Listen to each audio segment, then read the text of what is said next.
there, Green Spumoni here. I thought I'd do a quick video to check in, let you know what I'm doing, see what you're doing. I kind of slightly moved the camera a little bit because I had better light coming in from the window from this angle than from the angle I usually use. It was kind of dark over there. I kind of feel like a Spaceballs movie sequel, Spaceballs 4, The Search for Better Lighting. Anyway, you know, my right eye has been leaking. Does that happen to anybody else? It's just my right eye that tears? No? Just me? Fabulous. Anyway, okay. On with the stuff. I think last time I did a video, we were either just starting or just getting ready to start. I went over my post-it thing with you, talked about the textbooks I'm using. We had a bit of an upheaval in my program over the summer, and we have a lot of new faculty now. Some new, I don't know, ideals, I guess. Maybe ideals is not the right word. I had the right word earlier in my head and now it's gone. But, you know, different attitudes and things like that. So the beginning of my third semester in nursing school, on top of trying to learn the material, is trying to learn new instructors and get used to the way, you know, a new way for things to be done. So that's been a bit of an adventure. I'm doing OB and PEDS this semester, which I'm sure I said in the last video when I showed you textbooks. And my first 8 weeks of clinical are PEDS. And I guess around here, PEDS placements are kind of hard to come by. There are a lot of schools fighting for, there are more and more schools, I should say, fighting for fewer placements. So my PEDS rotation is such that every week I have to look at my calendar and go, okay, what am I doing this week? What days do I have to go to clinicals? I have like one core clinical instructor, but I have at least one clinical shift that's with a different instructor. I have not had a shift with all of the same students, whereas in my past 2 clinical rotations, I was always with the same students. Not so this time. And I think it will be going back to that again my second 8 weeks when I go into my OB rotation. So at least there'll be some familiarity there. But right now, it's I keep using the word, but it's an adventure, keeping on top of all of that. But I did have a very interesting conversation with my PEDS clinical instructor that I thought I would share with you, and maybe it's an idea that might work for some of you. She was talking about somebody that she had precepted in the NICU, and how she had advocated for that particular student to later have a job there because she really believed that that person would be a good, not just a good fit for the unit, but was, when we asked her what it was about this particular student that impressed her, her response was essentially that the student asked the right questions, the student asked questions, period, and it was clear from the types of questions she asked that she was kind of critically thinking her way through things. So, you know, it was always the what's next kind of question that she was asking.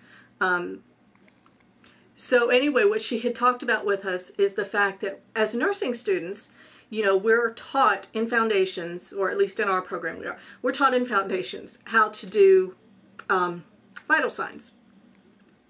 And we're kind of taught about them, but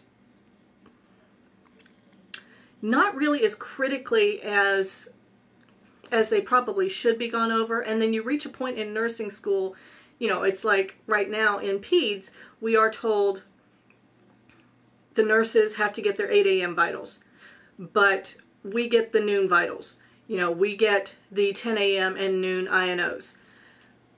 So we do it, we go through the motions, but, and this is her issue, is that even though we go and get the vitals, we get the, you know, we get the temperature, we get the BP, we get the heart rate, we get the respiratory rate. We don't always stop to think about why. Why are we getting those vitals? And gosh, the reflection in my glasses is terrible. I apologize. and we don't think about what they are. You know, they are called vital signs for a reason. Those signs are essential to life. Those things are essential to life. And she said one of the things that she encourages is to sit down and just think through a process. You know, take temperature. I think that was the example she used. Take temperature. So you take a patient's temperature. Let's say that temperature is elevated. What do you do next? You can, you know, you can do something to help cool them down. You can give them meds. Why would you do either of those things? You know, and what would you do if those things didn't work? What kind of outcomes would you expect from those things? And she kind of drew it out as a flow chart. And I thought, you know, that's a really, really good idea, because that is something we forget, and that is something that can help tremendously with critical thinking later when we're trying to think through any disease process of any patient. You know, okay, I go in there and I get the BP. The BP is high. Well, what do I do next? Draw it out in a flow chart.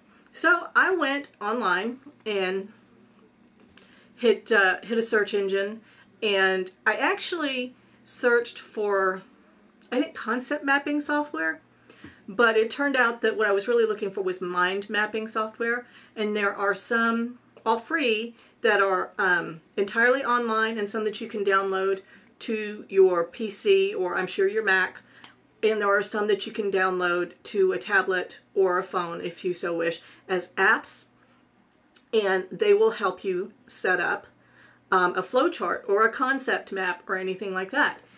So what I am hoping to do in my free time, and yes, I say free time with tongue-in-cheek because not so much of that, but I'm going to try to find the time. And I'm going to take each of the vital signs and I'm going to flow chart it out. And maybe not all in one sitting, because things will occur to me, you know, later on as I go, or as I look it up, or as I have time, because I'm not going to have a tremendous amount of time. So, you know, I'll start with maybe fever, and I'll flow chart all the different things I can do for fever. Well, if I give Tylenol, what do I expect? What are the expected side effects? What is the expected outcome? What happens if they have an adverse effect? You know, things like that. And I'm hoping that that might help me a little more in getting this stuff figured out, because it's not always clicking with me yet. And on the one hand, I am fearful that it's just me, but on the other hand, I talked to a friend who graduated the program the semester before I started, and she had told me, because I was fearful, I think this was, it might have been the end of my first semester or somewhere in the middle of my second semester, but I was concerned because I was hearing a lot of chatter about, you know, things finally clicking for people, and although my grades are decent, it's not always clicking for me. I'm still struggling sometimes to see the next step. And I asked her about that, and I'm like, you know, did I make a mistake? Am I in the wrong place? Am I too old for this? Did I make a mistake? You know, am I just so set in thinking one way that learning to think this entirely different way is too foreign to me? And she assured me that no, she knows that I'm smart, she knows I'm intelligent, and she knows that I will get this. She said that it clicks at different times for different people. Some people got it first, second semester. For some people, it wasn't until the end of the program. She was one of the end of the program people. But when it clicked, it clicked. And all of a sudden, all the pieces that she had been given as a student during her education as a nursing student made sense. And then as a result, she passed NCLEX her first try. She now has a job that she adores. And amusingly enough, it's in a place that she hated that particular rotation in nursing school, but got the job after nursing school and absolutely adores that position, and she can't see herself anywhere else. So I keep that in the back of my mind. Okay, maybe this isn't clicking perfectly for me. I'm getting better at it, but it's not just coming to me like that. But I'm not the only one that happens to. And that's okay, because it will come eventually. So there's my idea for the day. Flow chart it. And I'm trying to remember some of the programs. I think one of them was I have two that I downloaded to my PC. One that I did to my laptop. One that I did kind of a concept map for hormones in. I think that was Xmind. I'm not sure. I'll have to look that up. The other one I think was FreeMind. So, I mean, if this sounds like something that might help you, just hit Google and look for mind mapping software. Throw in the word free mind mapping software. There's one that saves directly to your Google account, to your Google Drive online, your cloud drive. I can't remember the name of it. I can't remember the name of it. But I will look these up for you, and I will include links to at least these. I think there were 4 that I started out looking for. I'm putting up 3 fingers. 4. 1, 2, 3, 4. 4 that I started out looking at. I have not settled on one yet.